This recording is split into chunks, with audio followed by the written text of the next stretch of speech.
What's up, gangsters? How about some minutes of random?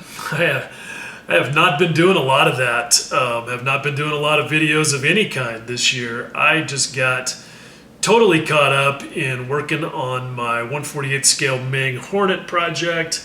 I just didn't have a lot of random stuff going on, didn't have a lot of things to say, and so those kind of fell by the wayside. But my intent, now that I'm on the backside of that whole thing, is to get back to doing more random things. Kind of go back to the round robin thing at my workbench where I'm working on multiple projects and rotating, and I don't know. I didn't, I didn't really get tired of working on the Hornet. It was the same thing as working on my P40.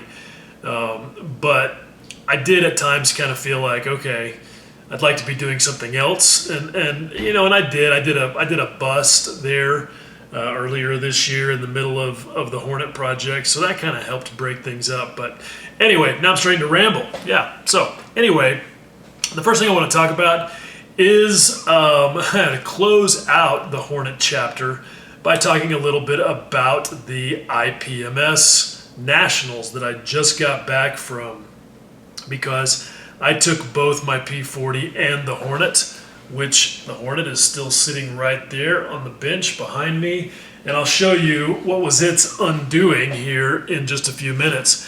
But basically it had a crooked gas tank, and I knew that going in, and I'll show you. You'll see how slight it is. I think I fooled myself into thinking that maybe nobody would notice it, but the fact is I was just out of energy. I just didn't feel like dealing with it when I should have.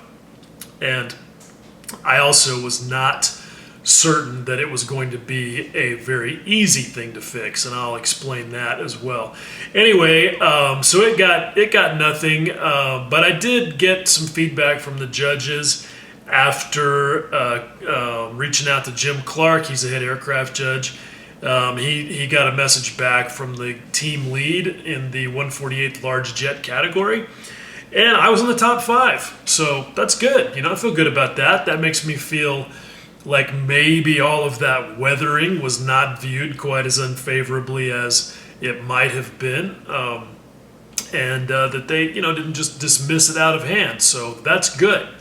I have to say that overall, viewing the aircraft models in person did nothing to lessen my belief that there is a preference for unweathered or very lightly weathered aircraft in IPMS competitors. In fact, my opinion on that is stronger now than it was before. I mean, there was a lot of super tight work, a lot of really beautiful paint work, a lot of really good craftsmanship, but they all looked, not all, but most of them looked very similar in style. And that's fine, it's a style. I've decided that I'm going to call it the IPMS style. And I don't mean that in a negative way. It is what it is. It's a style that's evolved for reasons that I've speculated on. But nonetheless, there was a lot of that. And when I would, go along the rows of aircraft models on the tables, I just saw a lot of similarity in finishing style. I know that there were some aircraft models. A guy named Ken Niles built a couple of really beautiful models. One in particular, a B-24 Liberator in 172nd, that was absolutely gorgeous, really weathered beautifully. Lots of oil, lots of exhaust staining. Didn't get anything. I know my buddy Matt McDougall, his stuff is pretty well weathered. He didn't get anything either. I think one good bit of news was that our buddy Cameron Corliss had a nicely weathered Stuka in the 132nd prop category, and he got second place, and it was nicely done, so that was good. Speaking of said 132nd prop category, it was split into two, Allied and Axis, because actually there were quite a few entries, which was good to see. And my P40, of course, was in the Allied prop split and got nothing. And, that's a little baffling, because as I did last time, the first thing I did when I got home was take it out of the shipment box, put it on the bench, and measure it again, and satisfy myself that when I say that it doesn't have any build flaws that you're going to see with the naked eye, that is in fact true, and it is, because I don't mean that to sound arrogant. It's just true. It doesn't have any ghost seams, doesn't have any glue spots, doesn't have any of the stuff that we as judges in the aircraft categories are instructed to look for. And you really cannot see the very slight, like it's got a 1 millimeter height difference between wingtips and about a 0.5 millimeter height difference between the tips of the horizontal stabilizers. And I can't see it with my naked eye. And I'm just saying, my naked eye is pretty good.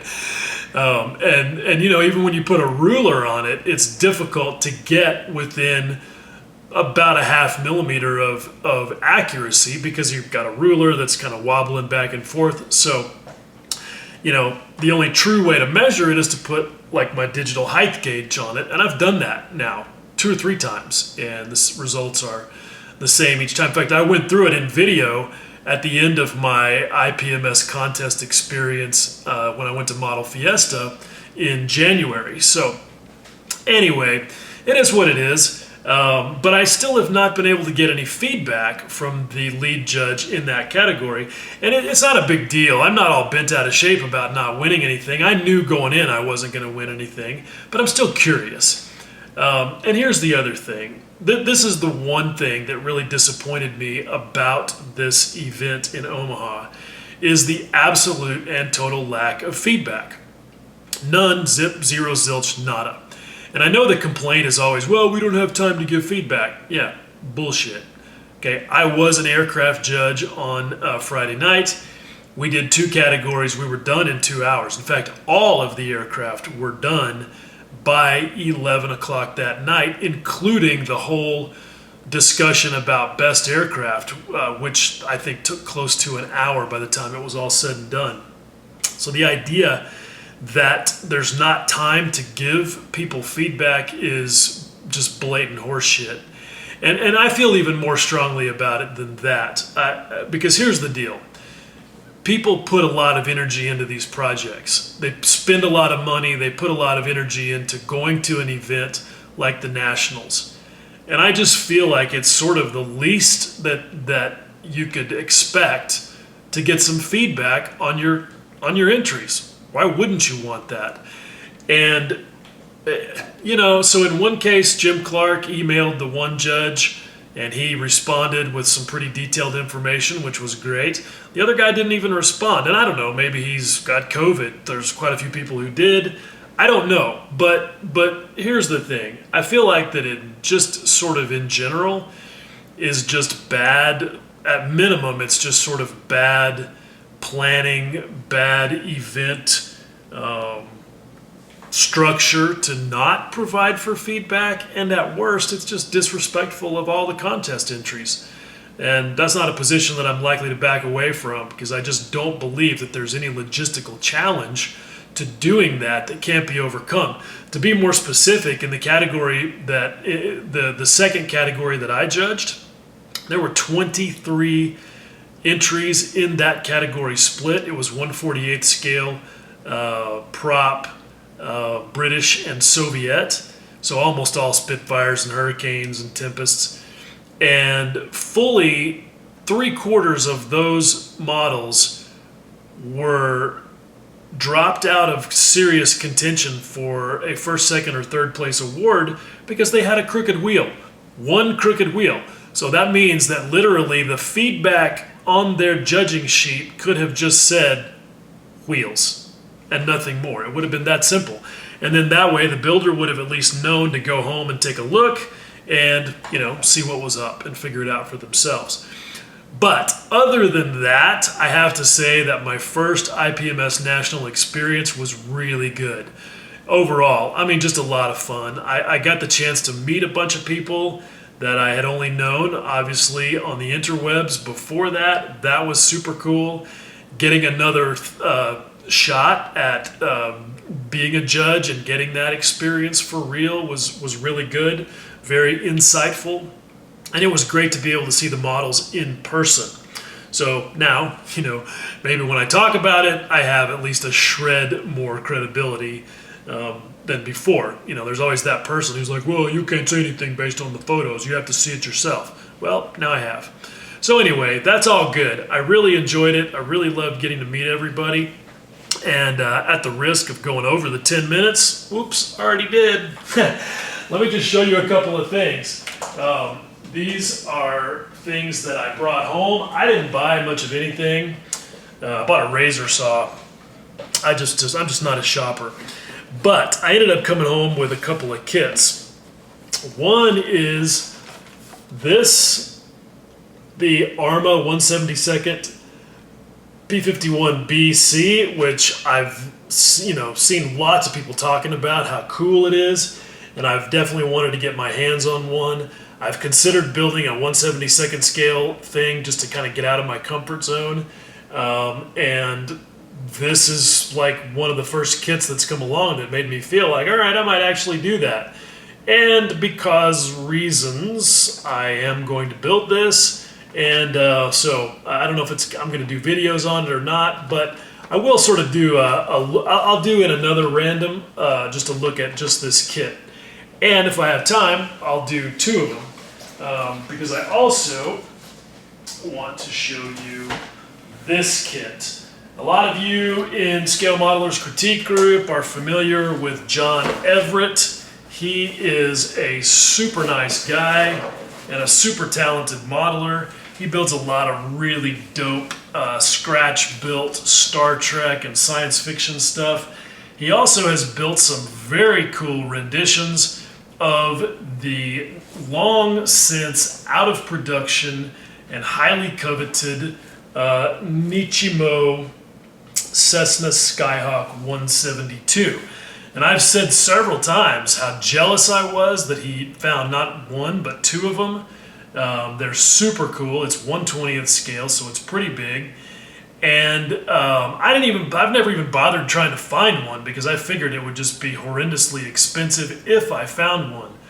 So I'm eating lunch and John happens by or I'm getting ready to eat lunch, me and a couple other guys. John's like, hey, can I eat lunch with you guys? And he's got a big bag. He's got a big Tamiya bag with him.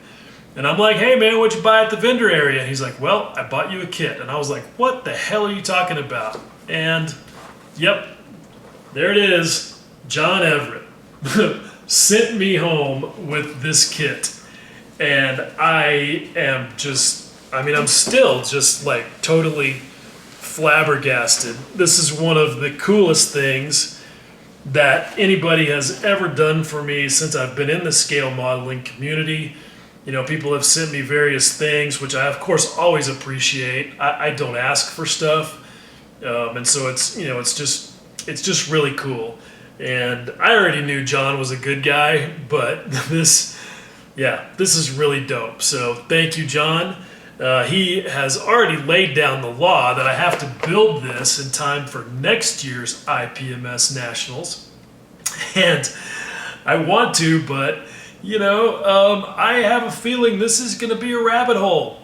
There's a lot of opportunities with this kit to do some Fusion 360 design and 3D printing. So yeah, I don't know. But I am going to do a video and we'll sort of unbox this and take a look at it. I think that's going to be pretty interesting. So there's that. Now, let me take just a couple of minutes and I'm going to grab the little Hornet and we'll point the camera at it. Hopefully I don't drop it. And I'll show you what took it out of contention, as well as what I'm working on now. Okay, so here we go.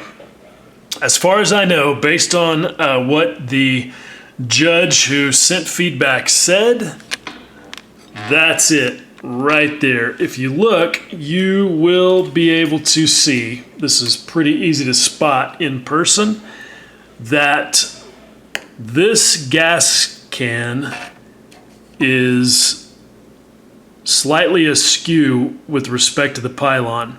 It's actually crooked on it, which is super frustrating because, and I can tell you that level of misalignment is easily enough to take this out of contention at an IPMS contest, because that's about the same order of magnitude of crooked as pretty much everything that I've judged that had like a misaligned wheel or something else of that nature. But here's the thing that's frustrating about it, and it's magnetized, so I'm going to pop it off of there, and let's just take a look really quick. Okay, so this thing has the metal pins and the polycaps, which is a pretty good way of doing, this so that you can easily take it apart while you're, in the build process. And I don't fault Ming for that at all. I love it. But here's the thing. This is one of the situations that I talked about a lot in my video summary of this kit. It's the sort of thing where if you just assume that the engineering is going to take care of you and that it's all going to turn out fine, you may not get good results, because that's exactly what happened, not only here, but on the centerline tank. And I showed that in the video summary of this. The centerline tank is also crooked. I doubt that came into play in the judging, though, because what I've learned in both of my judging experiences is that the models almost never get picked up and flipped over. The only time that they get judged on the underside is if they're sitting on a mirror base, and this was not. And I can tell you for certain that if they are, you are opening yourself up for the possibility of a points penalty. I've witnessed it in person. And that's just basically the deal with IPMS judging, and it's kind of like one of my major issues with it is that it very much discourages risk taking, even if said risk is nothing more than putting it on a reflective base. But anyway, let's just take a look at this. This is the first time I've really gotten this off here. So when you look at that way, those pins look pretty straight. And when I look at it, yep, there it is.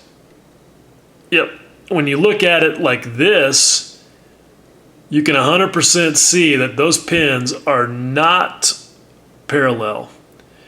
And that's what caused that tank to be kicked out of whack. I mean,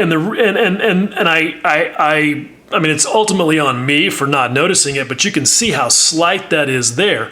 The problem is that as slight as it is here, it gets magnified over the length of the tank.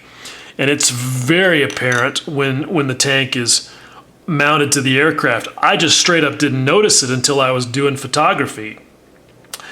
And the reason that I say that I pretty much have to take that on myself is because this is a case where the engineering could have been a little stronger and it could have helped you. Literally could have been stronger. See, when you look at it like this, you can see that the pylon is crooked on the tank. You can definitely see it when you look there where it hovers over the it's kind of, the light's not great, but maybe if I hold it this way, you'll be able to see it better. Where, there it is, more of this protrusion right here sticks out on this side than it does on the other side. Anyway, these pins go in recesses. The pins have a head on them. They look basically like a little nail with no point. And they have a little sort of T-shaped recess inside the pylon that they rest in. And so when you glue the two halves of the pylon together, they're captive. And you look at it and you think, oh, well, that's pretty much going to guarantee that these pins are oriented correctly. And clearly they're not. There's enough slop there for them to be misaligned. And it's very subtle. And it's the kind of thing you might not notice until later. But it also happened on the other pylon for the centerline tank. And I managed to mostly fix that one. even though that pylon was already firmly glued to the belly of the aircraft. And I'll probably try and fix this one the same way. Basically what I did is I put some Tamiya extra thin right there at the base of each pin and let it soften for a while, and then I just horked on it with some pliers until it was a bit straighter. And yeah, it mostly worked. The belly tank is much straighter than it was, but still not quite perfect. So, you know, there you go. That's a thing. Now, real quickly, before I close this out, because we're now at 21 minutes of random, here's what I'm working on now. Back to the bare metal adventure, and this is where I'm at with foiling this little Edward Mustang, which is actually a mule for a different project. I'm not going to spend any time talking about it right now because I am going to do a new installment of the bare metal adventure video series, and I'll go into the usual exhaustive detail about it, but that's where I'm at with it so far. Some good things there, some not as good things, but it's promising enough that I'm proceeding forward. And again, I'll go into all the detail about it in the other video, but that'll give you a little bit of an idea of what I'm getting to with polish. Still see a little bit of texture on one side. That was before I kind of got the sweet spot. Found the sweet spot in how much glue to put under there. You can see, not too bad. Anyway, I'll see you in the other video. That's enough for now. Bye.